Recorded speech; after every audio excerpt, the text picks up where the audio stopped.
Boa noite, pessoal, tudo bem? Mais um Papo de Papagaio. Estamos começando a nossa sexta live do Projeto Budiões. Bom, bastante gente entrando. Boa noite para todo mundo.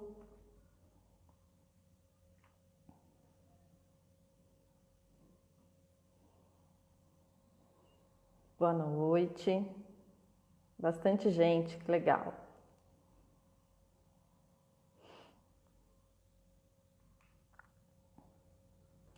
Pessoal, hoje nosso Papo de Papagaio vai falar sobre o tema da ciência cidadã, que é uma das ações do Projeto Budiões. Eu vou já convidar, colocar o nosso convidado aqui, esperar ela entrar e já coloco o nosso convidado. Então hoje a gente vai falar da ciência cidadã e pesquisas científicas, né? As atividades de pesquisa que são realizadas pelo pessoal da academia, das universidades. Já coloquei aqui nosso convidado, o professor Guilherme Longo. Oi, Marina, boa noite. Oi, boa noite, tudo Tudo bem? bem? Tudo bem, e você? Tudo bem. Professor, por enquanto eu estou te ouvindo, mas a gente não está vendo ainda a imagem. Tá, eu vou trocar de lugar então, que de repente a conexão aqui tá ruim, eu acho um lugar melhor. Tá, tranquilo. Tem bastante gente já na live, o pessoal vai entrando e daqui a pouquinho eu já começo com a apresentação do nosso convidado. A Roberta Bonaldo já está aí assistindo a Ah, live. Roberto, Edson. Legal, não sei se Professor, melhorou. ainda não, eu vou encerrar e vou te chamar de novo, ver se Tá bom, restabelece, tá bom? beleza. Vamos tentar de novo então, colocar o nosso convidado.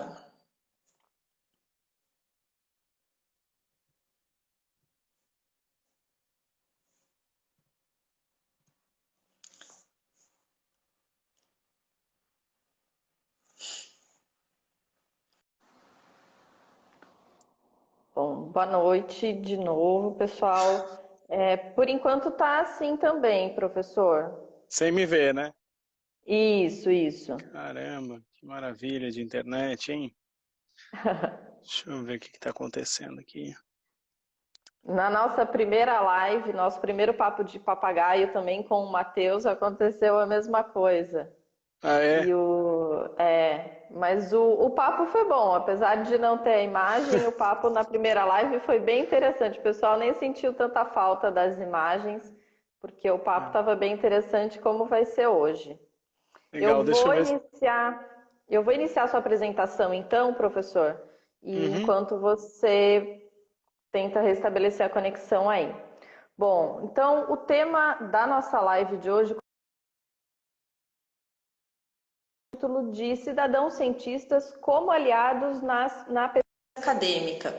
Nosso convidado é o professor Guilherme Longo, que é do Laboratório de Ecologia Marinha da UFRN e coordenador do programa De Olho nos Corais. E é esse programa que a gente vai falar hoje especificamente. O professor Guilherme é biólogo, formado pela Universidade Federal de Santa Catarina, possui mestrado em Ecologia e Conservação pela Universidade Federal do Paraná, o doutorado em Ecologia pela Universidade de Santa Catarina e o pós-doutorado no Georgia Institute of Technology nos Estados Unidos. Atualmente ele é professor do Departamento de Oceanografia e Limnologia da Universidade Federal do Rio Grande do Norte, onde ele desenvolve atividades de pesquisa e divulgação científica nas áreas de ecologia marinha e apoiado pelo Instituto Serra Pilheira, com foco nos impactos das mudanças globais sobre os recifes brasileiros. As atividades de divulgação científica, elas são voltadas ao uso das mídias sociais e parcerias com mergulhadores recreativos, desenvolvendo a ciência cidadã através da plataforma De Olho nos Corais, que acredito que muitas das pessoas que estão aí nos vendo já conhecem a plataforma De Olho nos Corais, já tem muitos seguidores, muitos participantes nessa plataforma. E é um pouquinho dessa experiência que a gente vai conversar com o professor hoje. Marina, tudo bem? Está me ouvindo? Me vendo dessa vez? Tô te ouvindo, mas não tô te vendo. Nossa, já fechei tudo aqui.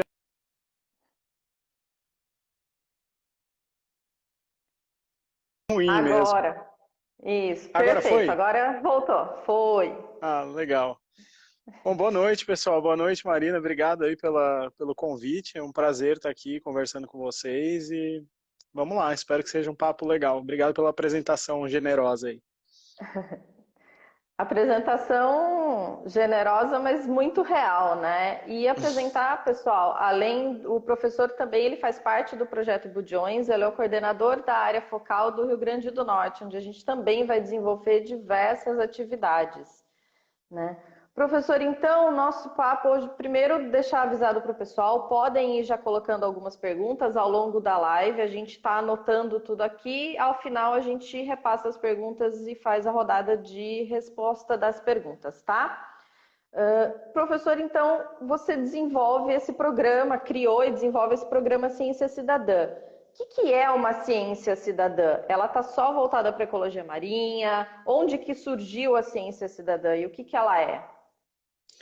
Bom, esse conceito de ciência cidadã ele é bastante antigo já, né? Ele é basicamente assim quando as pessoas que não têm um treinamento prévio ou uma experiência prévia científica, né, conseguem participar do processo científico, coletando dados, participando de maneira informada e voluntária, né? Então, assim, a pessoa sabe o que está fazendo, sabe qual é a contribuição dela para o processo, onde a gente quer chegar, né? Faz isso de maneira voluntária. Isso aí surgiu lá no final assim, lá no século XIX, basicamente, com observação de aves, né? Que eu acho que é a atividade de ciência cidadã mais consolidada no planeta até hoje, né? Então era muito comum observar aves. Tem até um exemplo na América do Norte que o pessoal tinha uma cultura de no Natal sair para, né, e a metade das pessoas iam para o lado e metade para o outro na floresta, e quem trazia mais passarinho morto, porque eles iam caçar os passarinhos, né, no dia de Natal, ganhava lá o prêmio da cidade. E aí um dia alguém teve a brilhante ideia, em vez da gente matar os passarinhos, quem sabe a gente anota quantos viu, de que tipo, etc e tal, depois a gente compara e quem viu mais ganha. E aí começou e chama Audubon Birdwatch, né, em inglês, que faz 120 anos que eles fazem isso todos os anos, então tem atividades aí bastante consolidadas que vão além de ecologia marinha, né? Tem ciência cidadã que é feita com medição de pH, por exemplo, de um riacho próximo à sua casa, temperatura, colocando um pequeno sensor na quilha da prancha de surfistas, tem vários exemplos interessantes, né? Com os animais atropelados, né? Então dá para fazer bastante coisa. Que bom, é bom saber que a gente tem exemplos aí que já estão bem desenvolvidos e bem consolidados, né? Dá para a gente pegar muita experiência com esses projetos. Mas e o De Olho nos Corais que o professor desenvolve? Como que ele surgiu? Desde quando que ele existe? Então, o De Olho nos Corais, ele surgiu lá em 2017, na verdade. Eu estava escrevendo um projeto científico, na verdade, né, para o Instituto Serra Pilheira em 2017, e aí que a gente estuda os impactos das mudanças globais nos recifes brasileiros, né. E aí quando eu coloquei todo o esquema do projeto na minha frente, eu falei, bom, mas está faltando alguma coisa aqui, porque eu preciso comunicar com as pessoas, né, preciso falar o que a gente está fazendo, etc e tal. E aí a outra coisa que botou na minha cabeça foi, eu quero ver branqueamento de corais, né? Mas eu tenho um grupo aqui no Rio Grande do Norte, né, limitado financeiramente, né, e geograficamente, falei, pô, como é que eu vou monitorar a costa brasileira inteira? E a gente pensou, bom, quem sabe, enquanto eu estou aqui trancado nessa sala escrevendo um projeto, a pessoa que está lá em Fernando de Noronha mergulhando, ou lá em Abrolhos, né, em Porto Seguro, porque se ela compartilhar o que ela viu com a gente consegue, né, assim, ter uma resposta em tempo real de como estão as comunidades. Então, os corais, né? Então foi assim que a gente falou, bom, beleza, então vamos tentar fazer uma plataforma para isso. Aí a gente falou, bom, ao invés de inventar algo novo, quem sabe a gente não se beneficia de uma plataforma que já existe, como as redes sociais. Aí veio essa ideia da hashtag, né? Então, o objetivo maior do De Olho nos Corais é aproximar as pessoas da ciência e das ciências do mar, particularmente, que é o que a gente faz, né? Eu gosto sempre de falar da ciência, porque eu acho que é legal as pessoas entenderem a ciência enquanto processo, né? Entender o pensamento científico, o método científico. Isso, assim, a gente pode usar a coral como um indicador, mas vale para várias coisas, né? Vale para a ciência em geral. O método científico, ele é comum aí às diferentes áreas da ciência, né? E aí, com essa proposta, então, de falar mais de ciência e de usar as ciências do mar como uma ferramenta, né, é bastante sedutora, e o mar, os corais, etc. Então, a gente lançou essas campanhas de, bom, pessoal, se você estiver mergulhando, né, tira uma foto, faz um vídeo, compartilha com uma hashtag específica, que é de olho nos corais, né, dizendo aonde você tirou essa foto e quando. E aí a gente consegue, né, resgatar essas imagens através das hashtags, né? A gente faz a busca pela hashtag, baixa as imagens, e aí a gente consegue analisar essas imagens, né, e tirar uma série de dados aí, né, para fazer esse monitoramento em tempo real. Muito bom. Então já está aí desde 2007, não é um desses grandes projetos antigos, mas ele vem crescendo muito, né? Apesar do pouco tempo, ele cresceu bastante. Ele já é bem conhecido, pelo menos no mundo acadêmico, né?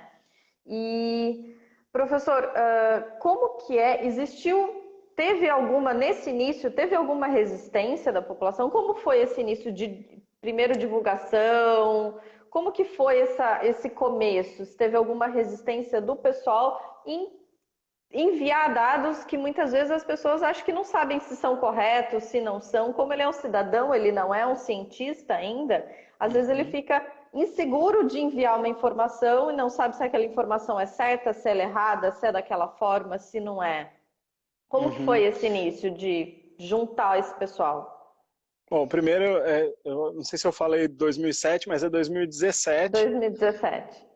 Que a ideia começou a germinar, mas a gente foi para as redes mesmo em maio de 2018. Então nós temos aí 2 anos e realmente assim cresceu muito além do que a gente imaginava dentro desse período de tempo, né? E assim tomou uma proporção muito grande, até nas nossas vidas, assim, né? E eu sempre falo que é um projeto de divulgação, assim, de ciência, né? E através da ciência cidadã, mas que é feito por cientistas, né? Dentro de um laboratório. Então, assim, sai da universidade no laboratório que a gente já tem todas as outras demandas, né? Então isso é bem interessante, porque aí as pessoas que estão em formação no laboratório já entendem, né, a divulgação e a ciência cidadã como uma ferramenta para fazer a divulgação, né? Porque a divulgação é uma parte do trabalho do cientista, né?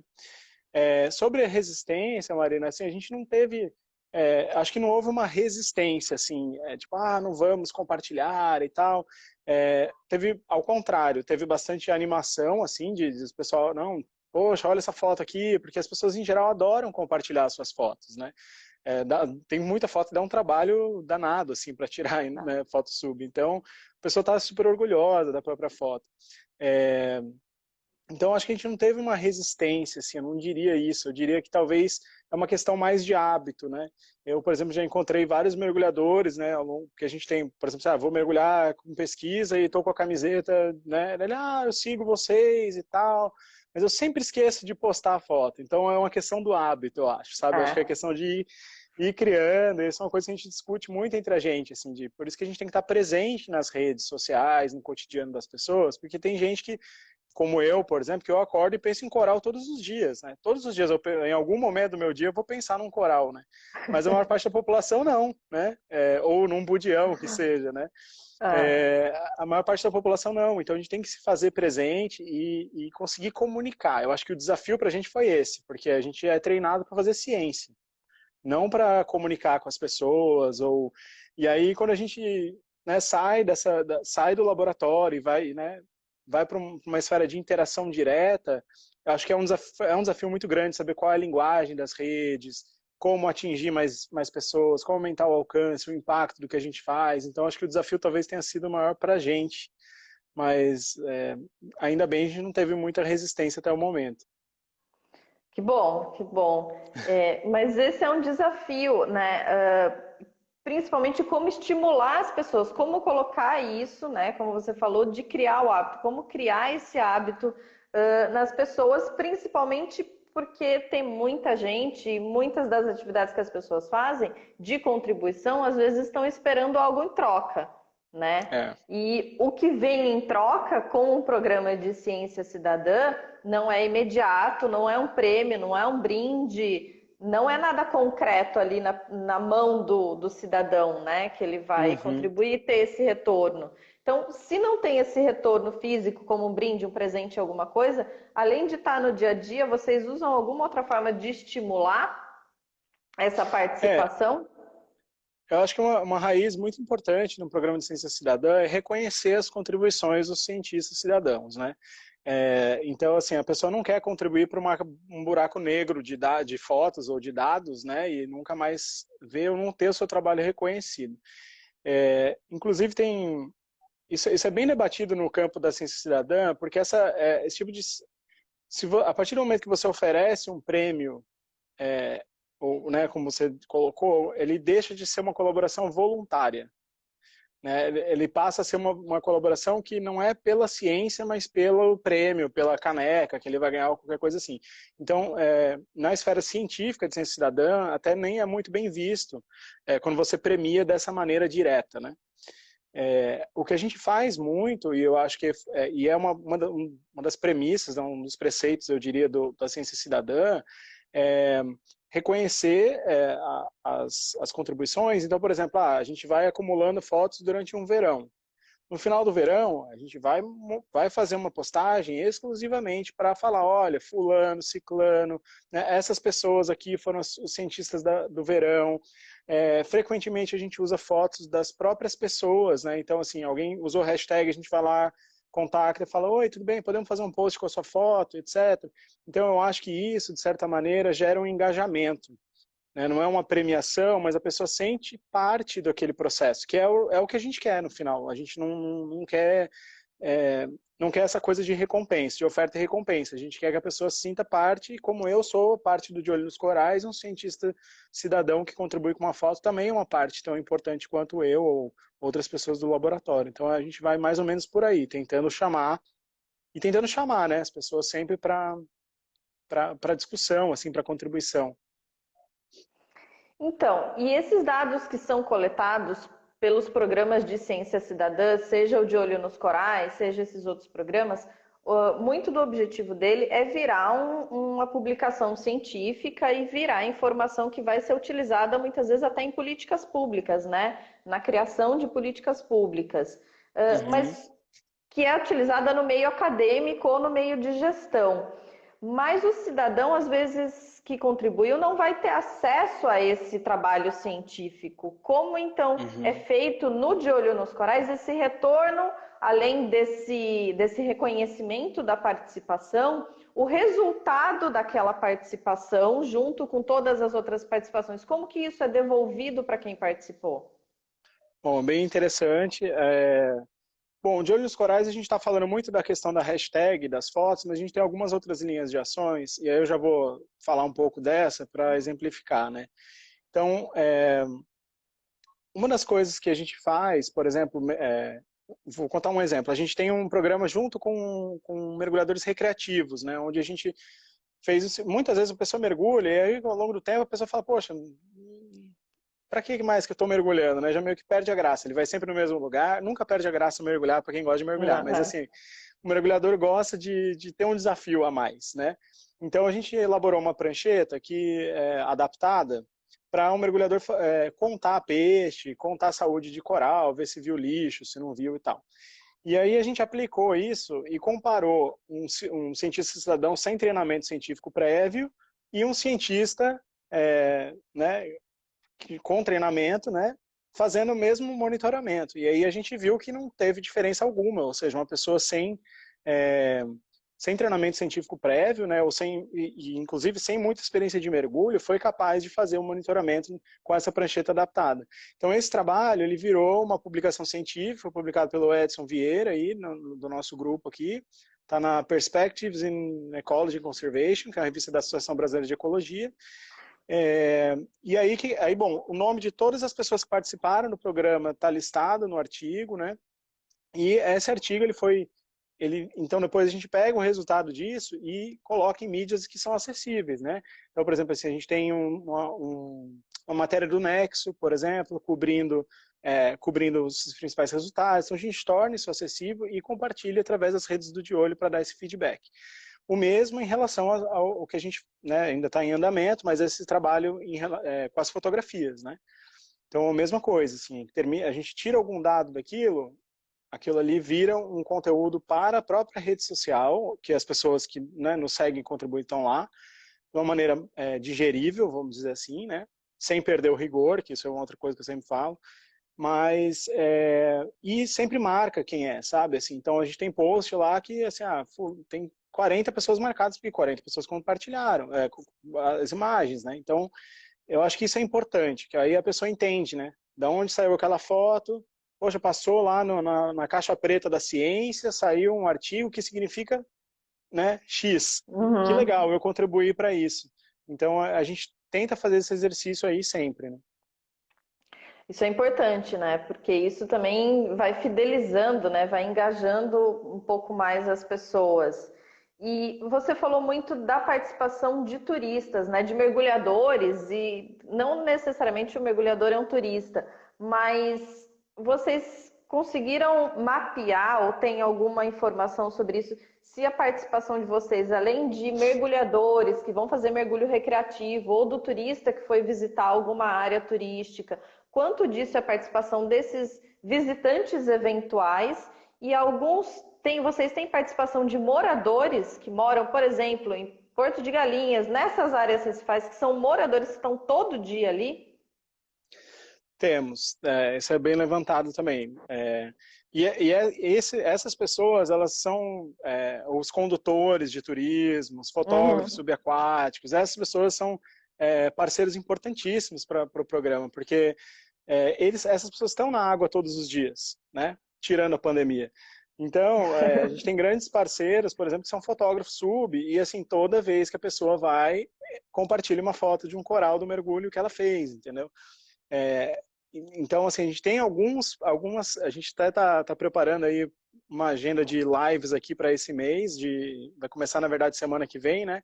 Onde a gente vai, inclusive, conversar com algumas dessas pessoas que são os contribuidores Ah, que mais bom. frequentes para ouvir, assim, o que levou eles, né, afinal, a contribuir com o programa, enfim, como é que eles enxergam, assim, a ação deles como cientistas cidadãos. É importante ter essas pessoas como parceiro, né? O mergulho realmente, assim, o De Olho nos Corais, sem o mergulho, sem a indústria do mergulho, digamos assim, sem as pessoas que fazem essa indústria rodar, ele realmente não vai tão longe, né? Então é importantíssimo esses moradores e pessoas mais focadas, assim, né, que vão sempre lá. Então, e professora, para o pessoal ter uma ideia da importância de um programa de ciência cidadã, a gente usando o exemplo do De Olho nos Corais, tem algum resultado específico que vocês sabem que jamais conseguiriam ter esse resultado se não fosse a participação do pessoal, se essa coleta de dados dependesse só de pesquisadores que fossem a campo coletar? Algum Bom, resultado que envolva uma área muito grande? assim, eu queria destacar duas coisas interessantes, né? Uma delas é esse monitoramento ao longo da costa. Hoje a gente tem registros do Ceará até Santa Catarina, sem sair de casa, basicamente, né? O ano passado a gente teve um evento bem emblemático, né? Que teve um aquecimento das águas, que esse ano teve de novo, foi bem pior, por acaso, e afetou áreas diferentes. E nesse evento de branqueamento, a gente, por exemplo, eu estava no Rio de Janeiro dando aula num curso, né, os alunos também estavam lá, enfim, não tinha como a gente sair correndo e mergulhar na costa brasileira inteira, infelizmente, adoraria. E aí, o que a gente fez? Lançou justamente uma campanha para as pessoas, falando, pessoal, olha, é o seguinte, chegou essa onda de calor, tá tudo quente, vocês estão vendo os corais branquear aí? Como é que tá? E aí foi incrível, porque começou a pipocar até no Paraná, o pessoal registrou, entendeu? Assim, coral branco, assim, do Paraná até o Nordeste brasileiro, e assim, em coisa de uma semana de campanha, talvez menos. Assim, a gente postou na terça, na quinta-feira já tinha os primeiros resultados, na outra semana já tinha muito mais resultados. Às vezes as pessoas não tinham fotos Isso é importante também pra gente. Não tem foto, mas a pessoa foi lá e comentou, falou, olha, eu realmente estou em tal lugar, não tinha uma câmera, mas eu vi isso acontecendo. Beleza, isso é um registro importante. Porque eu posso acionar um colega que está lá e falar, olha, você está no Paraná aí, tem alguém falando que está branco as coisas aí, você não pode dar uma olhadinha? Né? Então a gente consegue articular, isso a gente não conseguiria fazer sozinho, né, como um grupo de pesquisa apenas. Tem que ser uma rede, né, de pesquisadores e cientistas cidadãos, indústria do mergulho, todo mundo junto para uma causa só. E eu acho que o outro evento, que eu acho que foi extremamente emblemático para a gente no De Olho nos Corais, mas que eu não diria que ele nunca aconteceria. Eu diria que ele aconteceria, mas que ele aconteceu provavelmente bem mais cedo, foi o registro de uma espécie invasora aqui na costa de Pernambuco, próximo a Recife, né, o coral-sol. O coral-sol foi o primeiro registro de coral-sol próximo à costa de Recife e foi feito por um cientista cidadão, que é um fotógrafo sub, que por acaso, né, viu o Max, né, ele foi lá, viu, fotografou, mandou pra gente falar, olha, eu acho que esse bicho aqui é um bicho esquisito. A gente, caramba, é um bicho, né? E aí, beleza, fizemos o alerta, olha, tinha registro de coral-sol para Pernambuco em plataformas de petróleo lá longe. Não tinha próximo da costa, ou seja, não tinha próximo dos recifes, né, naturais. E ele estava vivendo, esse coral estava num recife artificial, num naufrágio que tem acho que 2 anos de idade, se não me falha a memória, e que deveria estar sendo monitorado, né, assim, constantemente para essas novas chegadas. Então, para você ver como é importante a gente recrutar esses olhos de quem está embaixo d'água, né? E aí foi bem legal, ele foi super atencioso, deu 1000 detalhes, a gente já acionou alguns parceiros nossos, né, de Pernambuco, eles viram a postagem e falaram, gente, tem certeza disso? A gente, não, tem certeza. Tal, não, estamos indo lá amanhã. No dia seguinte, o pessoal acho que o Projeto Conservação Recifal, né, o Pedro Pereira, foi lá, aí foi uma equipe de pesquisador, mergulhou, aí quantificou e tal, realmente estava tomado, assim, em grande parte. Então, acho que esse é o papel de um cientista cidadão, é contribuir para uma coisa que tenha ação efetiva, a espécie é invasora, então alguma coisa tem que ser feita. E eu fiquei impressionado, porque no dia seguinte eu liguei o computador para trabalhar, tinha um e-mail do Ministério do Meio Ambiente para mim, sabe, tipo, o IBAMA, acionou um monte de gente, sabe, e assim, não fui eu, Guilherme, que vi, foi Max, um cientista cidadão que viu e então disparou uma resposta em nível governamental, que é o que deve acontecer, é o que você falou, né? Transformar o registro de um cientista cidadão em política pública, essencialmente, né? Então, acho que essas duas coisas foram bem, bem emblemáticas aí na história do De Olho até agora. Então, e você falou duas coisas bem interessantes. Muitas vezes as pessoas não contribuem porque não tem uma foto. E às vezes, mesmo sem uma foto, é uma informação importante, né? Com É que a certeza. gente tem frisado muito pro que a gente falou já do programa de ciência cidadã do Projeto Budiões. Às vezes a pessoa não tem uma foto de um budião, não tinha uma câmera, um celular ali na hora, mas só o registro de que viu aquela espécie, depois a gente dá um jeito de conferir, né? Mas não necessariamente todo o programa de ciência cidadã precisa de uma foto. É que a maior parte dos que a gente conhece, do Projeto Mantas, de outros projetos, eles estão bem relacionados à foto, mas não exclusivamente relacionados às fotos, às imagens, né? Com certeza não. E quando o professor falou desse episódio, dos 2 episódios de branqueamento, o anterior e o desse ano, então vocês tiveram os registros aí de onde que estava ocorrendo esse branqueamento. E o pessoal já começou a mandar registros novos de que está tendo uma recuperação ou ele ainda está acontecendo? Como que está a situação desse branqueamento? Então, a gente teve um evento o ano passado, né, que por acaso é mais ou menos na mesma época que esse ano, foi entre março e abril ou maio, mas ele atingiu mais embaixo ali a região de Abrolhos. Região de Abrolhos, sul da Bahia, pegou um pouquinho do sudeste, mas no sudeste teve sorte, porque ainda entrou uma água fria de leste, e aí deu uma acalmada lá. Mas, assim, a região de Abrolhos sofreu bastante, né? Teve alta mortalidade de coral de fogo, né? Um coral ramificado. Outros corais, como, por exemplo, o coral cérebro, né? Ele se recuperou relativamente bem, teve uma taxa de mortalidade baixa. Então, esse evento já passou, esse evento do ano passado, nessas regiões, e esse ano o evento chegou e pegou um pouco mais aqui em cima, nessa corcunda do país aqui, né? Então, desde Rio Grande do Norte até o pessoal até em Alagoas, hoje em contato com o pessoal de Pernambuco também falaram que, infelizmente, lá pegou bastante. E a gente está enfrentando aqui no Rio Grande do Norte, provavelmente, toda essa área, né? Provavelmente o branqueamento mais intenso aí que a gente teve nos últimos, talvez, 20 anos aí, né? Segundo o pescador, por exemplo, que nos leva lá, que eu considero o maior cientista cidadão que a gente interage, é o pescador que leva a gente para mergulhar, porque, assim, ele sabe exatamente onde está tudo, ele tem uma memória de ter, né, assim, muitos anos na região. Enfim, aí desse branqueamento, embora a onda de calor chegou em março, foi embora mais ou menos em maio, o pessoal foi a campo e viu que teve alta mortalidade de algumas espécies, algumas já estão recuperando e outras estão no processo. Então, vejam, né, bateu até maio e ainda estamos em processo de recuperação. Então, a gente tem que ficar de olho, realmente, né, para ver o que acontece. E por conta da pandemia e das restrições todas, a gente não teve contribuições de cientistas cidadãos por isso, né? A gente foi extremamente afetado nesse aspecto, porque as pessoas não estão na água, né? O turismo deu uma baixada significativa, mesmo nos lugares que mantiveram, né? O número de pessoas diminuiu muito. E eu acho que a própria, né, assim, a própria cabeça das pessoas acaba ficando com outra, né, em outra frequência, assim, né? Então, para esse evento específico, a gente tem se baseado bastante na rede científica mesmo, que é quem conseguiu minimamente, até por satélite, detectar esse tipo de branqueamento. Que bom, pelo menos algumas espécies já recuperaram. O pessoal está gostando bastante aí da live, a gente já teve algumas perguntas, mas o pessoal no geral aí tá parabenizando a gente pelo assunto da live, que é um tema atual, né? Eu fiz a graduação há um bom tempinho atrás, você também fez um tempinho atrás, e eu na minha graduação, eu não tinha ideia, não se falava em ciência cidadã, né? Uhum. É um tema muito novo, então o pessoal que está fazendo graduação hoje em dia já vê em semanas de biologia, nos congressos, é bem comum hoje em dia já se ter palestras e mini cursos e coisas desse tipo relacionadas a esse tema, né?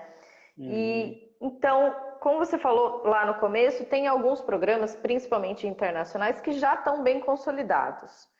Apesar disso, tem espaço ainda para alguma inovação nos programas de ciência cidadã? Ou a gente não tem muito como inovar? É aquela coisa de criar uma ficha, enviar uma foto, uma informação? Eu acho pelo contrário, eu acho que tem um espaço muito amplo de inovação nesse aspecto da ciência cidadã. Claro que algumas abordagens vão depender de recurso, né? E aí a gente fica limitado. Por exemplo, tem essas abordagens de ciência cidadã que mandam, uma que é mundial, que você se inscreve e a pessoa manda para você um kit de testar pH. E aí você vai no seu riacho, testa o pH e manda o resultado de volta para a pessoa, acho que com uma foto. Então, assim, isso é incrível, fácil de fazer, né? É fácil, teoricamente, de fazer, só que precisa de recursos, né? Eu acho que tem um espaço bem amplo para inovação nisso, sendo tanto no campo do que coletar, que tipo de dado coletar, quanto no como engajar, né?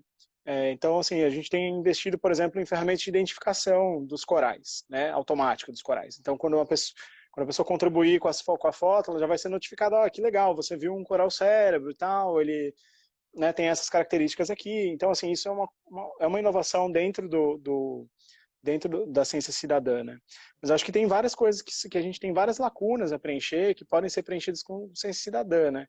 Você falou assim que é uma coisa meio crescente, eu concordo com você, e acho que, aliás, o dado concorda com você, porque é crescente a partir dos anos 2010 para cá que deu uma explosão maior, se for pegar a estatística da coisa. E eu acho que grande parte disso é porque existe uma resistência muito grande, inclusive da comunidade científica, de reconhecer esses dados como dados válidos, né? Assim como um dado, não, isso aí é besteira, é legal para fazer extensão e tal, mas só que não, é legal fazer extensão, é legal fazer divulgação, mas é um dado que ele pode ser bom. Claro que ele depende de ter uma curadoria, né? Assim, a gente recebe foto de papagaio, entendeu? De olho nos corais, né? Mas, enfim, a gente tem uma curadoria de dados, não, legal, obrigado pelo papagaio, mas é um projeto focado em corais, né, vamos lá e tal. Enfim, mas voltando para a inovação, que tipo de lacuna aí que dá para preencher, né? Eu acho que é uma grande lacuna que a gente tem tudo a ver com o Projeto Bulhões, e a gente está ansioso aqui para começar também, Marina, Muito ansioso, muito. é justamente preencher essa questão da estatística de pesca, né? De entender pesca com ciência cidadã.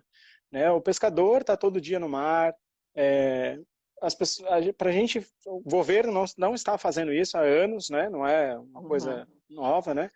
E isso é um problema, porque, por exemplo, quando a gente fala em pesca, a gente está pensando vamos dizer assim, num cardume, digamos, é o que você tem no banco, né? Você tem na sua conta corrente. E o que a gente está fazendo é usando o débito lá sem saber quanto é o saldo. Né? Assim, ou seja, não fazer estatística de pesca, ou seja, não saber quanto tem, não saber quanto pode pegar, é bastante irresponsável de vários, né? Assim, do ponto de vista da sustentabilidade ambiental, sustentabilidade econômica e da social também, né? Tem pessoas que dependem disso. Então, de repente, se a gente tiver programas que estimulem as pessoas a compartilhar a sua captura, né? Quando, onde pegou, quanto pegou, né? Voluntariamente, talvez a gente comece a ter uma ideia um pouco melhor. A gente tem alguns bons exemplos disso, né? Tem aplicativos para a Amazônia, por exemplo, que funcionam legal. Acho que, se não me engano, o Matheus está aqui, pode até me corrigir, acho que até o Meros investiu em algo parecido, né?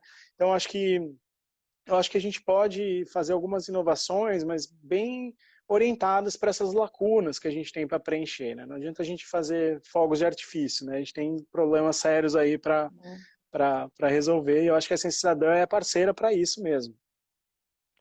Então, Guilherme, você tocou num ponto que eu acho muito importante para o Ciência Cidadã, é porque a maior parte dos programas de ciência cidadã estão envolvidos com alguma ciência biológica, de monitoramento de biodiversidade, né? Os grandes exemplos que a gente tem são monitoramento de biodiversidade, ou como você falou, de pH, de parâmetros naturais. Que são, e esses dados são analisados por biólogos, oceanógrafos e o pessoal dessa área. Mas como você falou das inovações aí, você citou os aplicativos, por exemplo. Só que isso é uma coisa que o biólogo não aprende na faculdade, como fazer um aplicativo, né? Então, eu não sei se você concorda, mas e como que o De Olho nos Corais, se tem alguma conversa, alguma troca com o pessoal da área de tecnologia, o pessoal de TI, o pessoal de informática, de outras áreas, porque são dados biológicos, mas a forma de coletar esses dados, quem vai montar o site, por exemplo, o site do Projeto Bulhões é todo feito por uma empresa de comunicação, não é os biólogos que fazem o site. E como colocar essa informação, se vai colocar o mapa, como que esse mapa vai virar uma planilha de Excel, a pessoa clicando lá na espécie de budião, como que isso vai para um...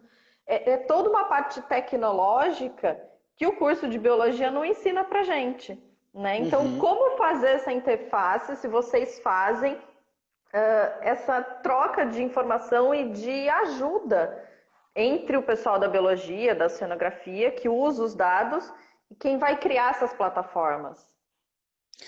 Bom, eu concordo. Eu acho assim que o curso de biologia não ensina isso e não deve ensinar isso, porque isso não é a nossa Não. responsabilidade. E o que a gente tem que fazer é justamente a estender a mão para quem sabe, né? Eu sou extremamente fã da colaboração e a gente faz isso sim dentro do laboratório, por exemplo, né? A gente, enfim, por acaso a gente tem uma pessoa que é artista e é bióloga também, então, que é o Edson, né? Consegue fazer coisas maravilhosas juntando as duas coisas, mas a gente já procurou, enfim, já colaborou com vários artistas aí para entender melhor, para fazer a marca, para fazer um vídeo, né? A gente busca sempre quem sabe fazer, porque tem que ser as coisas têm que ser de qualidade, não dá para você fazer uma coisa mais ou menos. Rede social tem informação demais, né?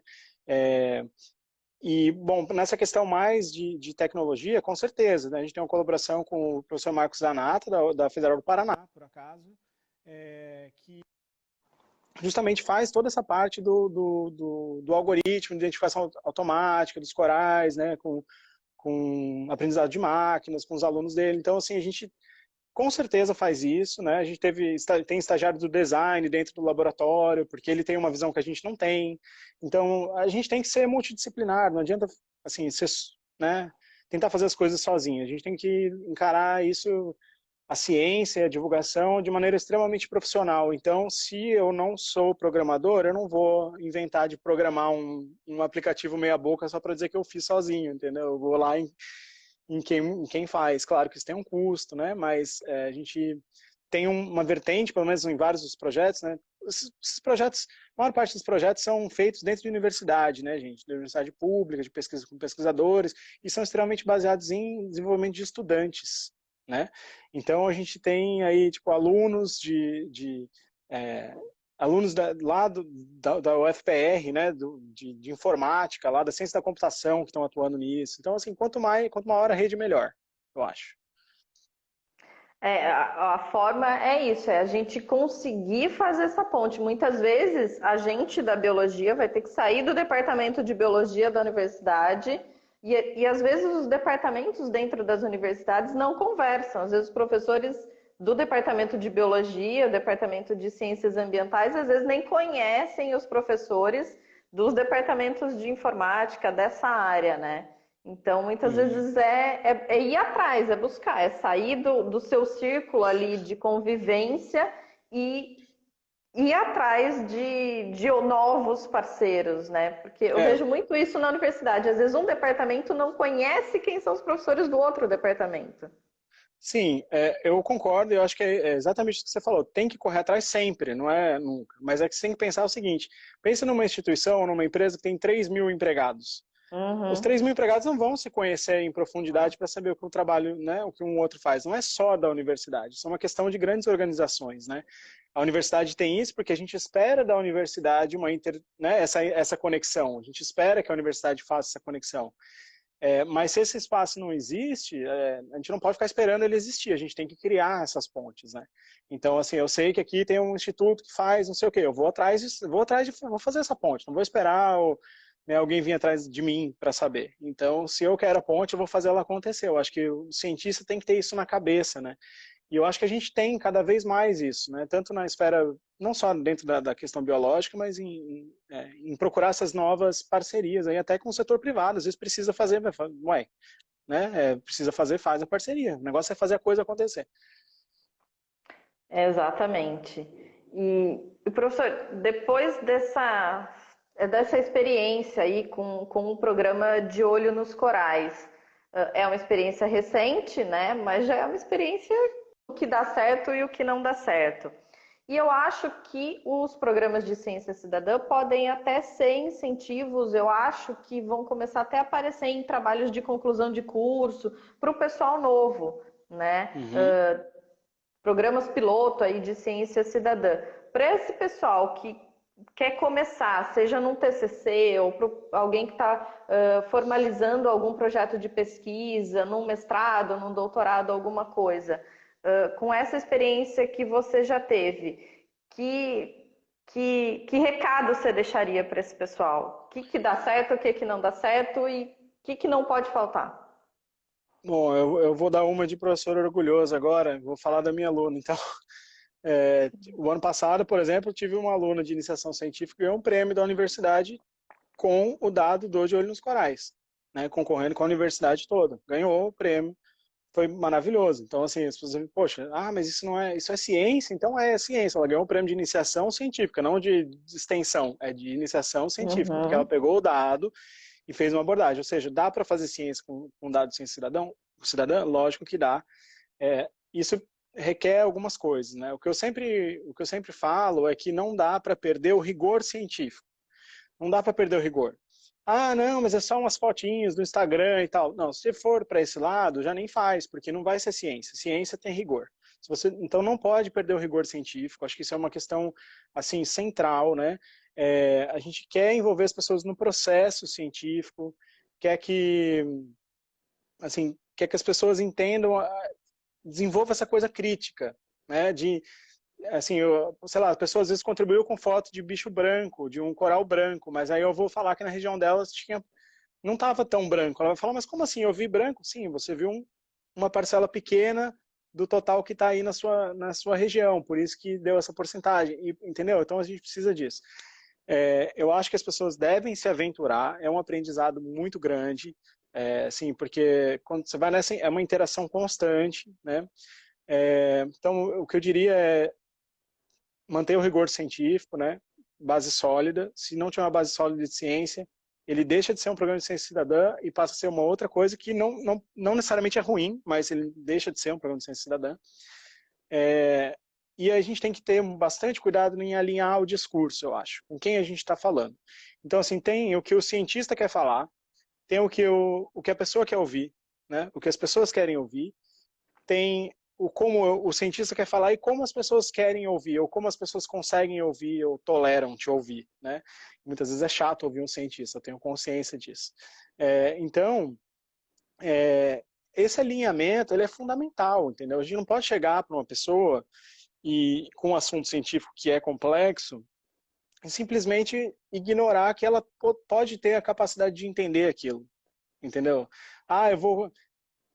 Isso eu acho que é a pior coisa que você pode fazer num programa de ciência cidadã. Você fala assim, olha, vou fazer esse negócio com esse peixinho, porque é importantinho, é bonitinho, coloridinho, não sei o quê. Não, chega e fala para a pessoa, olha, esse peixe aqui está sendo pescado demais, se a gente pescar muito, vai acabar a população dele, todo mundo vai morrer de fome, etc. Conta a história, né? Eu preciso saber o tamanho do bicho, porque se eu souber o tamanho do bicho, eu sei em que estágio de reprodução que ele está. Tem que falar, entendeu? A pessoa tem que... Isso estimula as pessoas. Então, tem que ter muito cuidado com esse alinhamento do discurso, né, para saber, para fazer a comunicação acontecer e ser efetiva. E tem que estar muito aberto a ouvir. Tem que ter um ouvido grande, talvez mais do que a boca. Como você pode ver, eu falo bastante, então é difícil. Mas assim, você tem um ouvido grande, porque quando a pessoa fala na rede, por exemplo, a gente estava, várias vezes aconteceu com o de olhos corais, estava lá com tudo certinho para falar sobre o assunto X, vamos falar sobre esqueleto, beleza. Aí vem alguém e fala assim, mas e o protetor solar? E o que eu vou fazer? Eu vou falar de protetor solar, as pessoas não querem saber de esqueleto, querem saber de protetor solar. Então, guarda o esqueleto no bolso, vamos falar de protetor, beleza. Aí de protetor já virou, sabe, assim, escutar o que as pessoas querem fazer. Então, vamos fazer alguma coisa de pesca, por exemplo, vamos ouvir o que as pessoas têm e querem compartilhar da pesca, né? Eu acho que tem um pouco de ter essa comunicação. Então mantenha a base científica sólida, não subestimem as pessoas, os cidadãos, né? A gente, por ser cientista, não é melhor do que ninguém, nem mais esperto do que ninguém, a gente tem um treinamento específico para isso apenas. Então, assim, acho que isso é um tripé importante e reconheça o papel do cidadão na sua pesquisa. Não, né? O fato de você ser o pesquisador-chefe não te torna mais importante do que as outras pessoas que, na verdade dão um produto, né, para a ciência. Então, acho que são as dicas principais aí que eu daria. Então, Guilherme, você falou nessa sua última fala sobre a manutenção do rigor científico e que às vezes eu acho que assusta um pouco os pesquisadores na ciência cidadã, porque a gente aprende todo esse rigor científico e quando a gente vai fazer um trabalho científico, uma pesquisa, a gente planeja essa pesquisa. Muitas vezes ela não sai como a gente planejou, mas a gente planeja minimamente quantos dias de campo, quantas horas de campo, a gente tem esse rigor científico. Com o programa de ciência cidadã, a gente tem um planejamento, mas a gente não tem ideia de qual vai ser, quais e quanto vão ser os resultados que virão, né? Os dados que virão. E aí a gente teve uma pergunta justamente nisso. Uma pessoa perguntou como contabilizar, mantendo esse rigor científico que é importante, que você frisou bastante, como contabilizar e comparar os registros de diferentes regiões. Porque às vezes na ciência a gente quer uma réplica, quer uma tréplica, e a gente quer números exatos de amostras, números correspondentes de amostras, e não é às vezes o que vem na ciência cidadã, né? Na contribuição das pessoas. Acho que o que você levantou bem é verdade, mas a gente faz, ao mesmo tempo que a gente faz todo esse desenho na pesquisa, quem trabalha em campo sabe que muitas vezes o desenho derrete, né? Isso que você falou é o famoso risco do negócio, eu acho, sabe? É um risco que se corre, claro que é. Você não sabe se você vai ter 500 fotos ou 20 fotos. E isso tem uma diferença estatística, com certeza.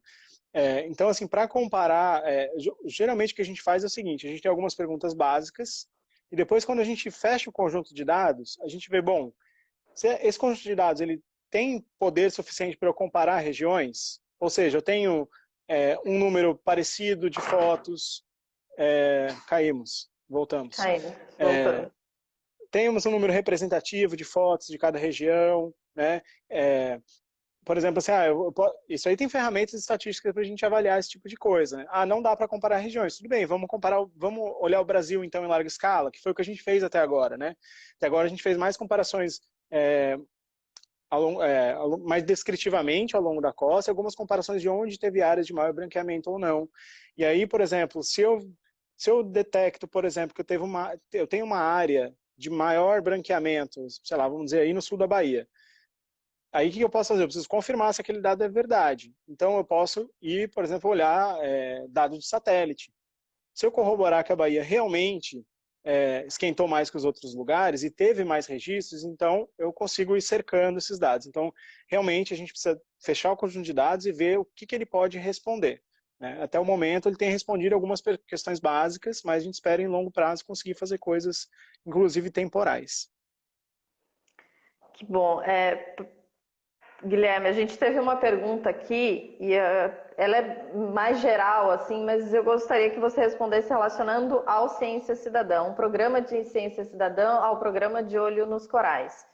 A pergunta foi que se você ganhasse R$1 milhão hoje, qual projeto está na gaveta ali que esse 1 milhão ele iria possibilitar a realização? De Ciência Cidadã. A pergunta foi geral, mas já que nosso tema é ciência cidadã, de ciência cidadã, o que 1 milhão ajudaria hoje? Bom, eu acho que eu investiria bastante nessa questão computacional mesmo, da questão do background assim, da plataforma, né? Então eu finalizaria essa questão da identificação automática, né, dos corais, acharia isso extremamente redondo, né, já no API, e automatizaria toda a questão faria uma automatização do sistema como um todo, né? Então, você vai pegar a foto, automatizar, ver. Eu acho que eu colocaria bastante esforço nisso. E colocaria um esforço também na ampliação do programa de monitoramento por mergulhador recreativo para vários lugares no país. Então, inclusive, se tiver operadoras de mergulho aí querendo participar, é só entrar em contato com a gente vai dando as instruções, fornece as pranchetas e tal. Acho que eu investiria bastante aí. E se eu fosse investir em alguma outra área em termos de ciência cidadã, eu acho que eu investiria nessa questão da pesca. Sim. Né, mas, assim, certamente eu ficaria aí na área marinha com esse dinheiro aí, com certeza. Tem muita coisa para ser feita. A gente teve uma outra pergunta aqui de como formar cidadãos cientistas. Eu quero elaborar, agradecer a essa pergunta, mas eu queria elaborar um pouquinho. Tem alguns desses programas de colaboração da comunidade que envolvem um certo treinamento, né? Para o De Olho nos Corais, vocês acham necessário e em algum momento vai ter algum tipo de treinamento para essa identificação? O projeto Mantas, o programa do Mantas tem muito a parte de treinamento, né, para a pessoa poder colaborar. Vocês pensam em alguma coisa dessa forma? Bom, o que a gente já pensou nessa questão do treinamento é treinar monitores regionais. Né? Então, assim, para esse programa de mergulhador recreativo, para fazer isso acontecer, ter, então, mergulhadores recreativos, basicamente pessoas de operadoras de mergulho, né, treinadas e engajadas em fazer isso. Porque, de novo, a rotina de uma operação de mergulho de uma operadora, ela é extremamente cansativa, né? Então, você ir lá e colocar mais uma atividade, ela faz diferença. Então, a pessoa tem que estar querendo fazer. Né? Então, eu investiria nisso, em talvez ter uma pessoa aí dedicada nesses lugares para fazer isso acontecer, né? Mas dentro do De Olho nos Corais, a gente sempre você está certíssimo com essa tradição de vários projetos de Reef Check, Reef Life Survey, vários outros, você tem que fazer um treinamento específico, muitas vezes tem que comprar equipamento, tipo trena, prancheta, etc e tal, o que no nosso ver é um passo à frente, em que a gente não está no Brasil ainda. A gente não chegou nesse passo no Brasil ainda em termos de cultura de ciência cidadã. Isso é o que a gente entende. Então, a gente tem desenvolvido programas que justamente não requerem esse tipo de treinamento ou nenhum tipo de equipamento a mais. Porque a gente não entende que isso faz parte da rotina, ou como retomando o nosso início de conversa, ou do hábito das pessoas. Né? Para a pessoa parar no final de semana e falar, poxa, eu vou assistir um vídeo para aprender a esticar uma trena embaixo d'água e amanhã eu vou mergulhar, que eu paguei R$ 500 para mergulhar, e eu vou esticar a trena para contar, é um passo à frente que eu espero um dia chegar lá, né? Mas por enquanto a gente não chegou. Então acho que nosso foco agora é formar o cientista cidadão lato sensu, ou seja, que ele entenda o processo científico, que ele se interesse pela ciência. Se a gente tivesse se as pessoas tivessem hoje mais familiaridade com o processo científico, com o método científico, a gente não estaria enfrentando tantos negacionismos aí que estão, né, enfim, virando a gente de ponta cabeça em vários aspectos. Então, tem essa questão um pouco mais geral. Acho que, por enquanto, a gente está ainda longe da parte de que pode pedir um treinamento para alguém. Mas, havendo demanda, a gente faz. Sim, sim. Guilherme, a gente está terminando aí, a gente tem alguns minutinhos e acho que as perguntas principais já foram feitas. Mas antes que a gente caia, primeiro eu já queria agradecer a sua participação. Foi bem legal, o pessoal elogiou muito o programa De Olho nos Corais. E eu tenho uma última perguntinha aí, mas para responder rápido que logo a gente cai. Vocês já tiveram participação de crianças? Criança? Criança. Porque você falou muito dos mergulhadores e tal. Mas, por exemplo, às vezes a criança vai em Porto de Galinhas, vai aqui em Porto Seguro, no Parque do Recife de Fora. Vocês chegaram a contabilizar a idade, assim, e tem alguma ação, ou já tiveram participação de alguma criança, mandando pergunta ou querendo colaborar com uma foto? As crianças hoje são muito tecnológicas, né? Com certeza. Acho que por enquanto, assim, eu não me lembro de nenhum exemplo claro de uma criança que contribuiu, assim, né, diretamente. O que a gente fez já foi algumas ações em escolas, e aí realmente foi bem legal, assim, né, o pessoal engajou muito e tal.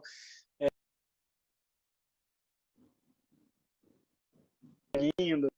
Então, acho que isso seria um potencial de ampliação, com certeza, assim, pra gente, né, e aí sim, daria pra gente ter um treinamento mais próximo, né? Mas falta perna por enquanto. Talvez aquele 1 milhão lá que a pessoa que fez a pergunta vai nos doar ao final da live nos possibilite fazer isso. Bom, Guilherme, daqui a pouco a gente cai então na live. Eu queria agradecer. Primeiro, parabenizar vocês, todo o pessoal, que não é só você que faz o De Olho nos Corais, mas todo o pessoal que faz parte do De Olho nos Corais e está engajado nesse programa.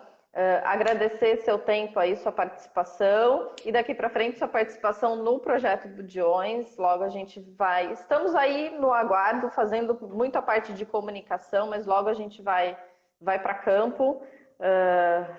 Logo a gente vai para campo. Estamos aí no planejamento e no aguardo de começar as atividades. Então, legal. Muito obrigado. E deixar à disposição, pedir para o pessoal, se o pessoal que está assistindo ainda não conhece o programa De Olho nos Corais, só seguir a página deles, para o pessoal seguir a página do Projeto Budiões. A gente tem o programa de Ciência Cidadã, logo a gente faz o lançamento oficial, mas o nosso site já está prontinho. E lembrar o pessoal que a live ela fica salva aqui no Instagram e também depois, 2 dias depois, a gente sobe ela para o canal do YouTube para o pessoal que quiser assistir novamente ou indicar para as pessoas. Guilherme, muito obrigado, boa noite e a gente vai... Eu vou buscar minhas fotos aqui de mergulho para contribuir com vocês também. Isso. Posso deixar um recado antes de cair? Claro! Bom, gente, queria agradecer então a todos vocês, Projeto Budiões, galera do De Olho aqui que trabalha mais próximo comigo, Edson, Kelly, Andressa, faz as coisas acontecerem, sem a equipe não acontece. Estamos esperando vocês então para as lives do De Olho a partir da semana que vem. Sigam a gente e agora que não está indo mergulhar, acha essas fotos antigas aí e manda pra gente, que vai ser maravilhoso. E lutem pela ciência e pelas universidades públicas, que é isso que faz um país ir para frente. É isso aí, gente. Obrigado. Exatamente. Até mais, gente. Boa noite. Boa noite. Tchau, tchau.